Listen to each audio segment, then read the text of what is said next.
So we're here today in Castletown National School, and we're going to be going through elements of the Coach Eíle programme that we have. There's loads of different projects that we have there. So the reason why we brought that in is because we felt like there was going to be a lot more that we could offer in schools other than just coming in and doing regular coaching, Gaelic football, hurling, camogie. So an example of that would be some of our leadership programmes. We've got our Rachel Og programme that we usually do at 6th class, sometimes at 5th class as well. And that's just a workshop where we take them through how to run and organise small blitzes for the younger classes, so maybe 1st and 2nd class.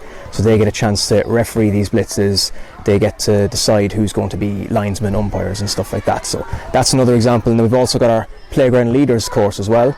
That's a 5-week programme we take them through for 5th and 6th class, and that's essentially getting them used to developing their own sessions that they would do with junior and senior infants. So those 5 weeks will be led by ourselves, the participation officers, and then in the weeks after that they would be actually delivering some programs or some sessions that they have come up with over those 5 weeks for the junior and senior infants under the supervision of the teachers and ourselves.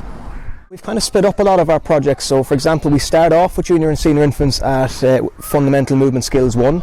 So oftentimes we find that we've focused so much on the skills, especially at a young age, and trying to get them to work on the skills, and we almost forget that we need to work on the fundamental movement skills. So that'll be our ABCs, which is our agility, balance, coordination, and then our running, jumping and throwing as well. So we kind of feel that kind of gets forgotten sometimes. So when we're with junior and senior infants, we do our fundamental movement skills where there's not a whole lot of action with skills of Gaelic football just yet. We're getting them used to moving efficiently before we start working onto that.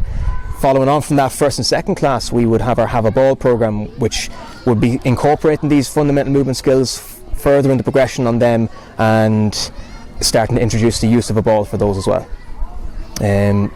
For the older classes then, we've also got cooperative games, or co-op games as we usually call them, and this is getting them used to working as teams. So obviously when they're playing Gaelic football, hurling, camogie, they're going to be working with teammates. So these co-op games gets them used to working together and finding solutions and trying to be as efficient as they possibly can in games. When it comes to kids, when they're being coached at their clubs, they might only have one session a week, so it gets another opportunity for them. When we're in the school, we're obviously very knowledgeable about the game. We can work through the programme or work through skills with them to kind of top up what they're already doing in the clubs. And then for the older kids, as I mentioned before, the leadership programmes, we're starting to get them used to the idea of not just playing the game, but how they could actually be involved in their club later on in life. So there might be some kids who maybe aren't as sporty but still have a huge interest in being involved in their club. They might start to think more about how they could help out at their club when they get older. So it's just something that we've added in there.